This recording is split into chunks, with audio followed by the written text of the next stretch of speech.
Bienvenue au coin du feu pour cette nouvelle légende Huron-Wendat, la forêt vivante. Bien avant que les chemins ne coupent la terre et que les arbres ne tombent par centaines, la forêt n'était pas seulement un lieu, elle était un être. Les Huron-Wendat disaient que la forêt respirait, observait et se souvenait. Chaque racine était une veine, chaque feuille une pensée, chaque tronc un ancien immobile, chargé de mémoire. On l'appelait la forêt vivante. Le temps où les arbres parlaient.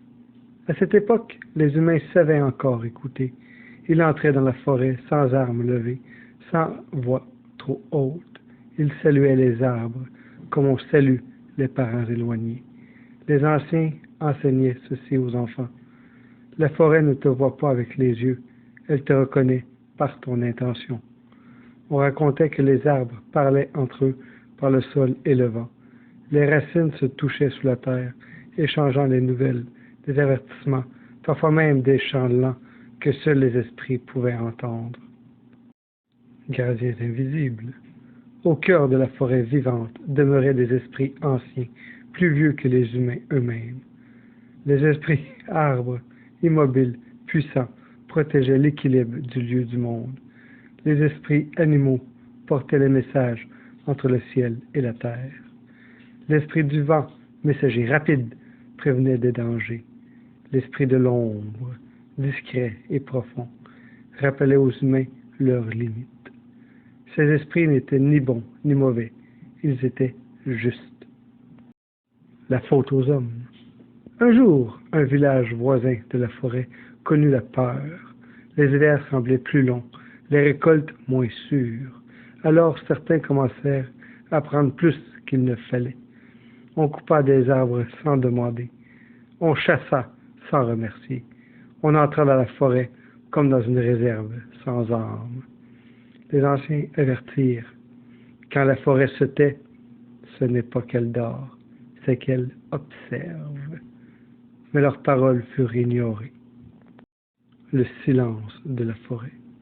Alors que la forêt vivante changea, les sentiers se perdirent, les chasseurs tournaient en rond, les animaux se faisaient rares, même le vent semblait retenir son souffle. Une brume épaisse s'installa entre les troncs, et les nuits devinrent étrangement silencieuses. Plus aucun oiseau ne chantait à l'aube. Les Wendat comprirent que la forêt ne rejetait pas les humains, elle se fermait à eux. La marche de l'enfant. C'est un enfant trop jeune pour comprendre la peur, mais assez pur pour entendre, qui sentit le premier appel de la forêt. Une nuit, il rêva d'un immense arbre aux racines d'or et aux branches de nuit. Les arbres lui parla sans parole. Dis-leur que nous sommes encore vivants. Mais vivant ne veut pas dire soumis. Au matin, l'enfant conduisit les anciens au cœur de la forêt, là où nul n'osait plus aller. Le pacte ancien. Sous le plus vieil arbre, les anciens déposèrent du tabac, du maïs et de l'eau pure. Ils parlèrent à voix basse, non pour commander, mais pour reconnaître leur erreur.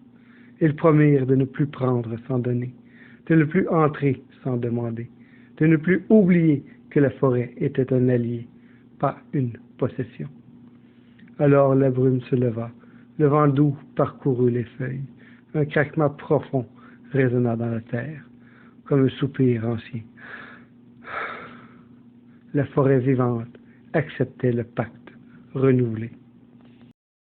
Depuis ce jour, les Huron-Wendat disent que la forêt n'est jamais silencieuse, elle écoute toujours.